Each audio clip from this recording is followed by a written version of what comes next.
प्रिय मित्रों में ज्योतिषकार कमल आप सबका हार्दिक अभिनंदन करता हूं आपके अपने इस प्यारे यूट्यूब चैनल अलौकिक साधनाएं में। बहुत लोग हैं जिनको एक दिन की साधना चाहिए होती है, एक दिन में ही सब काम हो जाए, शक्ति प्रकट हो जाए, नोटों की बारिश हो जाए, जो इच्छा है वो तत्काल पूरी हो जाए। कौन बिना मतलब की मेहनत करे, इतने दिन लगाता है, महीना महीना 2-2 महीना लगता है। साधना में ध्यान को इन्वॉल्व करना पड़ता है।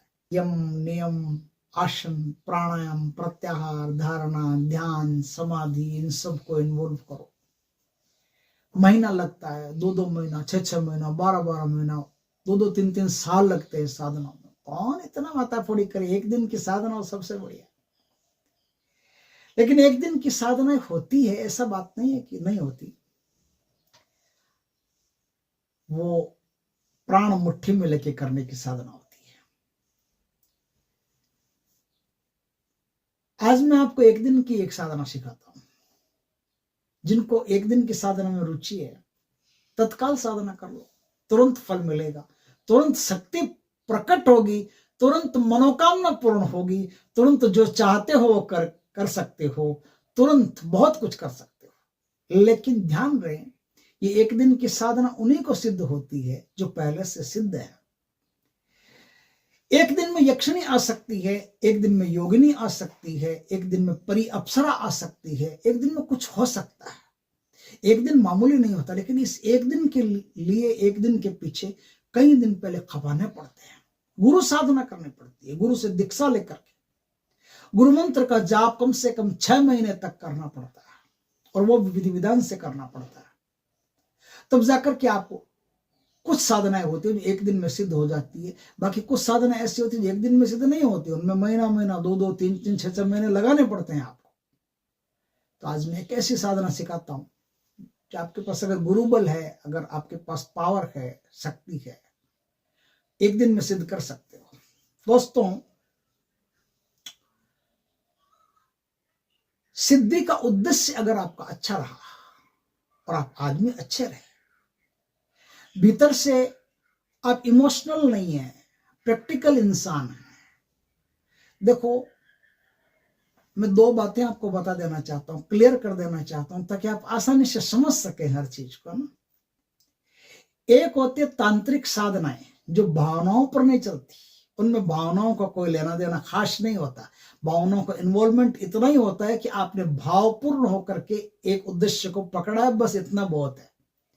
बाकी पूरी की पूरी साधना आपकी आत्मबल पर डिपेंड होती है, और भक्ति जो होती है ना, उसमें आत्मबल पात्मबल इन सब चीजों का कोई लेना देना नहीं होता। भक्ति पूरी की पूरी भावना पर डिपेंड होती है, इमोशंस पर डिपेंड होती है। आपके इमोशंस जितनी कल्पना शक्ति आपकी बढ़िया है, आप प्रभु की गोद में हैं, प्रभु की पूजा कर रहे हैं, प्रभु के विग्रह को स्नान करवा रहे हैं, प्रभु के विग्रह को भोजन करवा रहे हैं, प्रभु के विग्रह को शयन करवा रहे हैं, ये सब है ना। ये सब जितनी भी आरती होती है ना, ये आरती में जितने भी संस्कार होते हैं, भोजन शयन निधिध्यासन, वो सब कहते हैं ना, 16 संस्कार होते हैं। वो सारे संस्कार जो होते हैं ना, वो सारी कल्पनाएं होती है, और वो सारी कल्पनाएं भावपूर्ण होती है। जो भावपूर्ण भक्त है वो भगवान को प्राप्त करता है, भगवान में ही डूबा रहता है। भगवान को स्नान कराना, भगवान को नहलाना, अपनी कोई दुनिया ही नहीं है उसकी सारी दुनिया भगवान की दुनिया, और सारी दुनिया भगवान की दुनिया होने से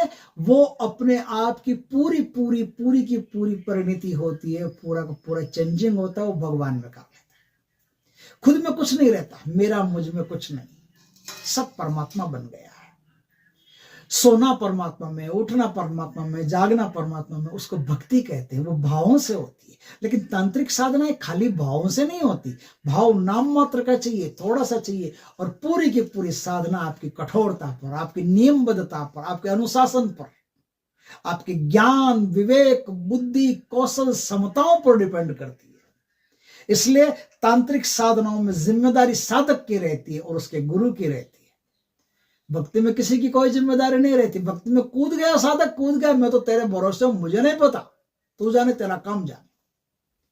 अब एक दिन की साधना आपको करनी है, तो एक दिन की साधना भी मैं आपको सिखाऊंगा, लेकिन जिम्मेदारी उसमें साधक की रहती है। पूरा डिपेंड साधक अपने आप पर रहता है, दूसरे पर नहीं रहता, उसका कोई जिम्मेदार नहीं होता।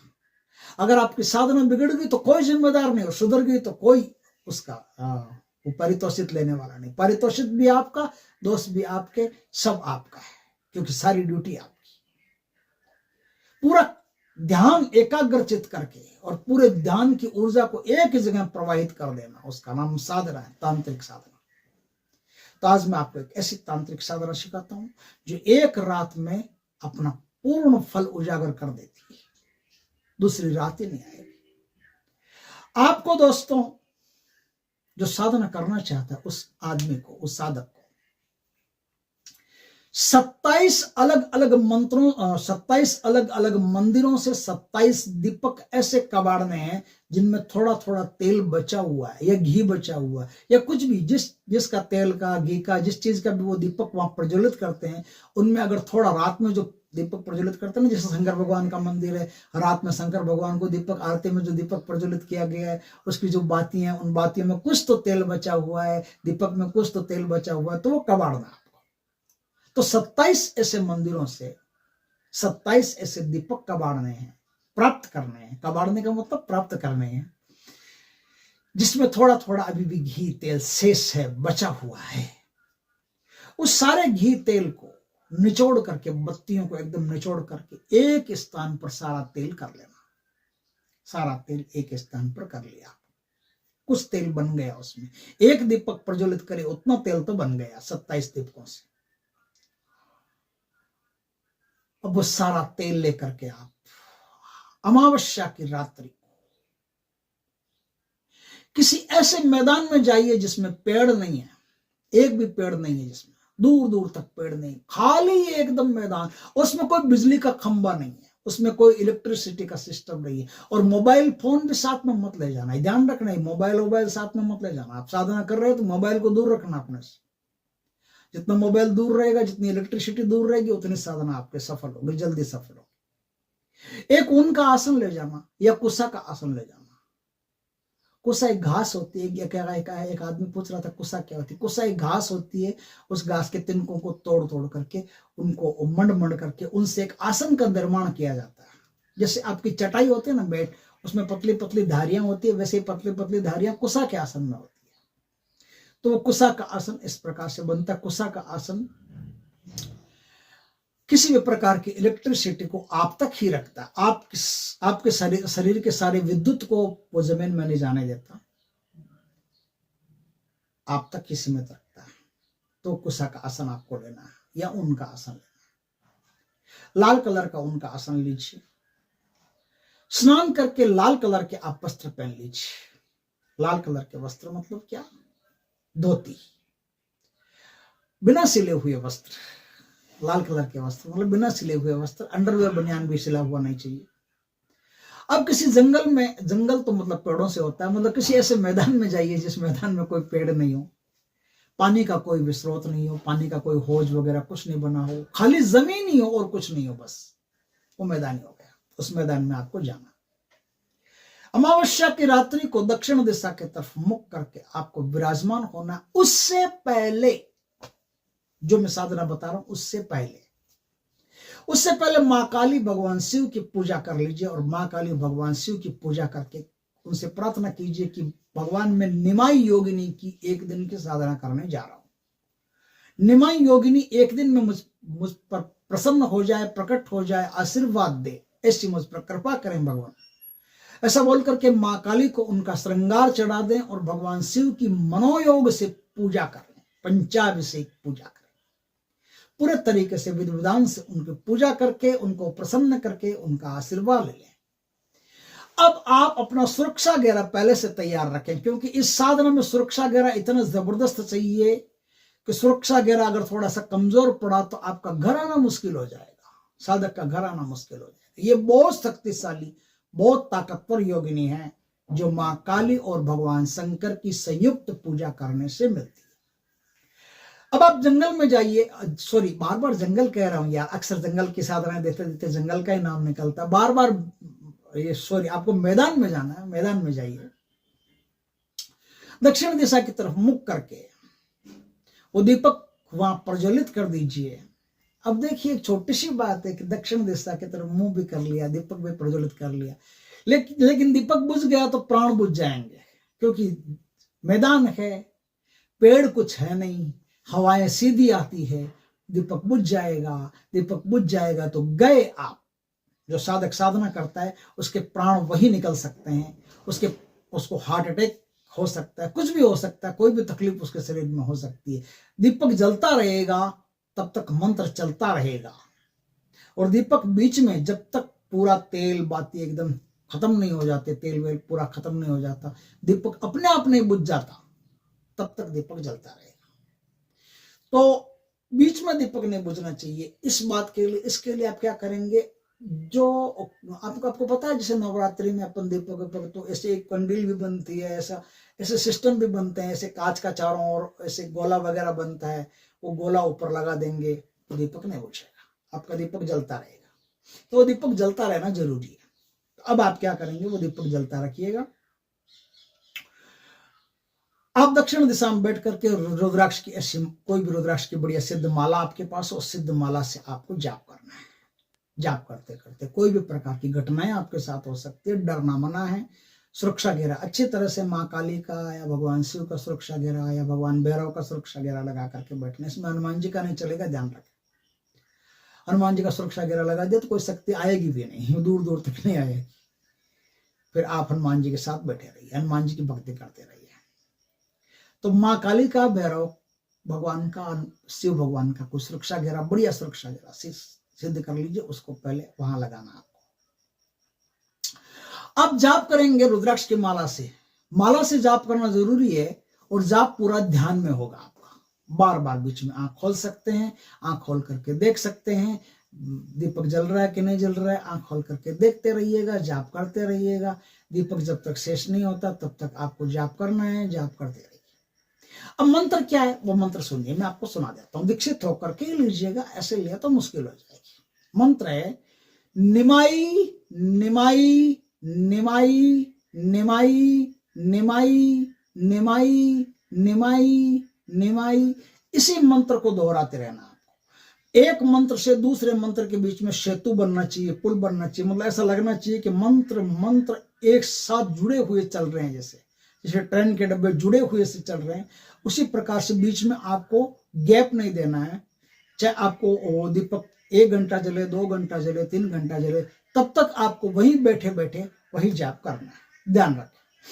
आप इस प्रकार से जाप करते गए करते गए करते गए करते गए करते गए, दीपक बुझने से पहले पहले एक ऐसा अलौकिक प्रकाश वहां हो जाएगा कि उस प्रकाश को देख करके आप समझ जाओगे कि शक्ति आ चुकी। अब वो देवी के रूप में आपको दर्शन देती है, कि सांप के रूप में आपको दर्शन देती है, कि कोई विशाल का जानवर के रूप में आपको दर्शन देती है, कि ध्यान में दर्शन देती है, किस प्रकार से दर्शन देती है ये उन पर डिपेंड है, लेकिन दर्शन होंगे जरूर, दर्शन देंगे जरूर, इस बात में कोई दो राय नहीं। एक चमत्कारी साधना है, जिस साधना को कर लेने के बाद में अब आपकी असली साधना शुरू होगी। यहां से तो साधना शुरू हुई है उनके प्रत्यक्षीकरण की, उनके दर्शन की, उनके आशीर्वाद की। अब आपको छोड़ेंगे नहीं।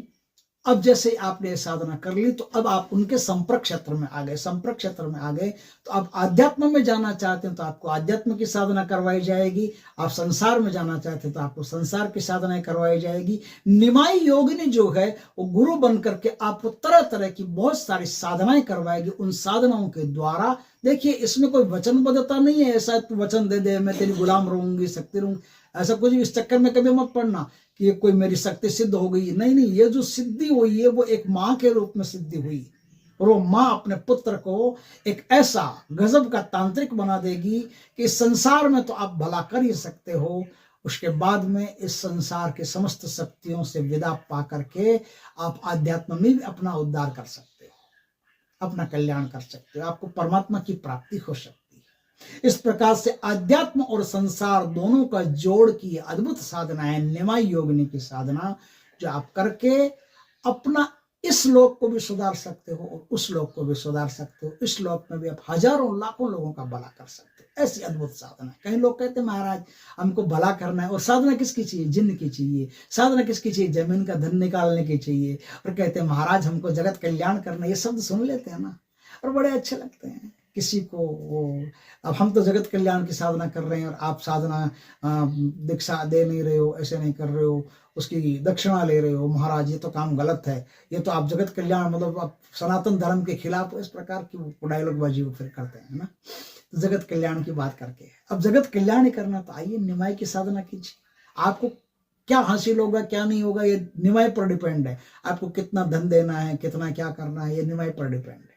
लेकिन आप इस संसार में लाखों लोगों का भला कर सकते हो और आप अपना उद्धार भी कर सकते हो, अपना कल्याण भी कर सकते हो। लेकिन आप चिंता मत करो, यदि आपने निमाई की साधना की है तो निमाई आपको इस लोक में धनवान बनाएगी, बुद्धिमान बनाएगी, ज्ञानी बनाएगी, व्यवहारिक बनाएगी, सम्मोहनकर्ता बनाएगी। आपका ऐसा सम्मोहन चलेगा कि लोग आपसे बरबस राम राम करेंगे, ऐसा लगेगा कि कोई बहुत अच्छा आदमी अच्छा ही बना देगी आपको, जितनी बुराइयां सब मिटा देगी, किसी की कोई बुरी आदतें हैं वो खत्म कर देगी, आपको एक अच्छा तांत्रिक, एक अच्छा ज्ञानी, एक अच्छा भक्त बनाएगी।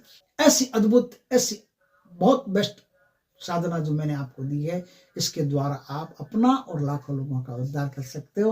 दोस्तों वीडियो अच्छा लगे तो लाइक करना, कमेंट करना, शेयर करना, पहली बार हमारे चैनल पर चैनल को सब्सक्राइब करना, पास में जो बेल आइकॉन का बटन है वो दबा देना, ताकि हमारी ज्ञानवर्धक जानकारीपूर्ण वीडियो सबसे पहले आपके पास आ सके। जय श्री कृष्णा दोस्तों।